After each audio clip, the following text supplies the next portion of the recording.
I'm gonna film this because, you know what I mean? Brother, whatever you want me to say, I'll build on it. Yes, sir.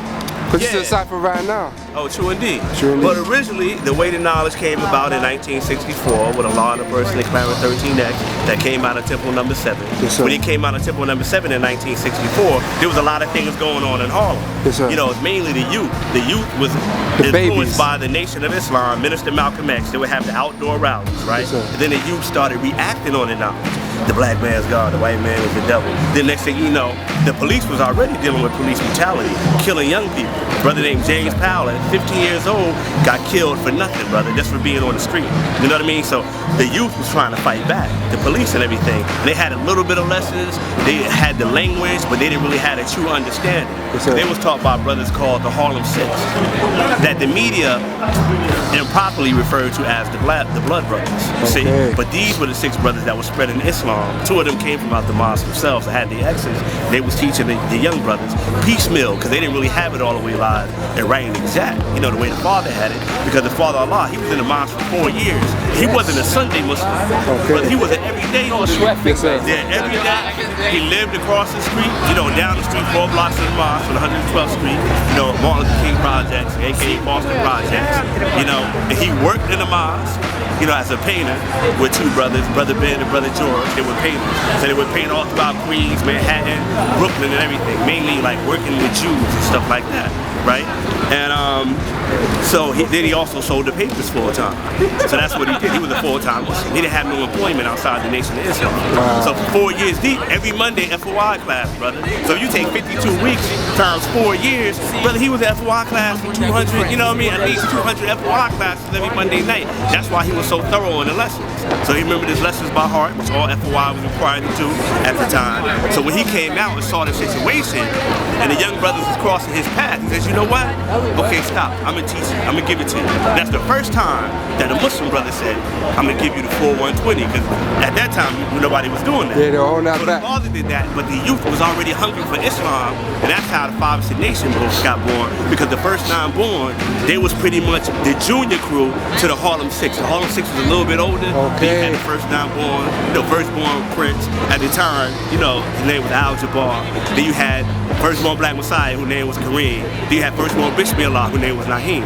So those were the 3 brothers that got with the father.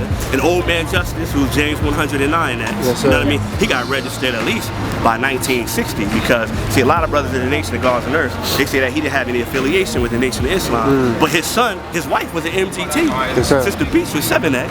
And see, he had a son in 1961 who he named Elijah Sharif.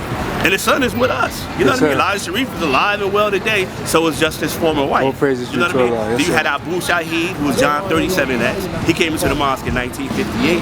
So these brothers was thorough. Then you had Ubika, who was brother Eugene and brother Robert. Eventually he got his X. But he was the first one that the father taught in 1961. So these brothers were well rooted in 120, and the father kept the same law. And he said, look, you got to learn the lessons 100%. No deviation, learn it 100%. So a lot of gods, at that time, brother, we ate all that up. You know what I mean? But in the 90s, brothers trying to take issue with Islam, and the element came into the God cipher. The brothers, they wanted to distance themselves from the term 5%, and the Honorable Elijah Muhammad and Master Farad Muhammad. So with the name change, the title change, came sort of an altered teaching, you know what I mean? And it started teaching contrary to the knowledge Master Farad Muhammad, the wisdom of the Most Honorable Elijah Muhammad. So there was a lot of disdain for the root, you know what I mean? But they say that, okay, well, if you're a Muslim God, you mixing and confusing the teachings, right?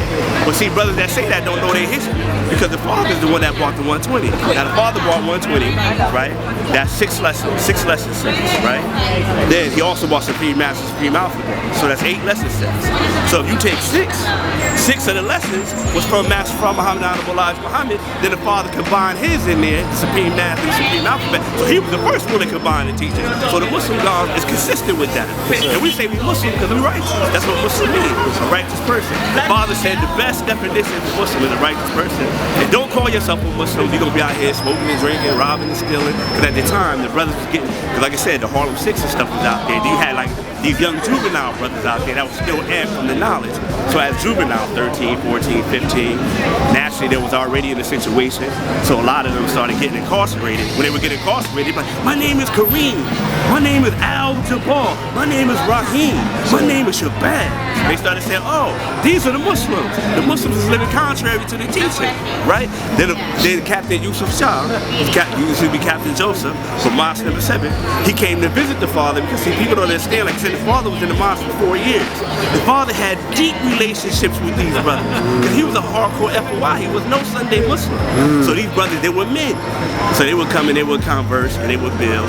And Captain Yusuf Shah spoke to the father and he let him know, well look, you know, tell the young brothers, chill, because you know, they starting to sully up, you know, the reputation of the mosque. And the father said, of course, you know, what we'll do, we'll take the names, take away the Arabic names or whatever, and we'll have the brothers take on the righteous names from the Supreme Alphabet and Supreme Mathematics to give brothers a new start. And that's how that came about. But he didn't condemn the Nation of Islam, he didn't condemn the Muslims, he didn't condemn Honorable Elijah Muhammad or Master Fard Muhammad. You know, he said to learn this 100% and ultimately to live it out from a refinement perspective.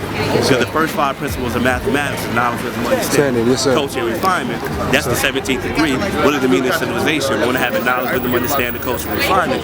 Father always said, our purpose and duty is to be civilized. You know, be civilized, teach civilization, and remain civilized. So he followed the mathematics, and that came from, you know, the lessons. And a lot of brothers said, Honorable Elijah Muhammad put the wisdom before the knowledge, but in that degree it says knowledge and wisdom. Yes, you know, sir, cool. Knowledge, wisdom, understanding. So it's a lot of falsehoods that they propagate. But the truth is understanding reality, which is the power. That's why you see those who deal with the lessons have a lot of magnetic and have a lot of power. Allah blessed me to be able to write the book, The History of the 5 Percenters, Rest to Islam, to be one of the most premier scholars in the world in Islamic studies. No doubt. Jay Electronica, to be one of the greatest MCs that got the whole world, you know, captivated. You got brothers like Jamel Shabbat, all these good, righteous, great brothers like Allah. You never hear them disrespecting the root. But those who you see disrespecting the root, you look at their life and see how they live. They live contrary to the rules and regulations and the laws of Islam. So you know this controversy, but we feel it's a work through it. You know, with that out there. Peace, beloved. Peace to the gods.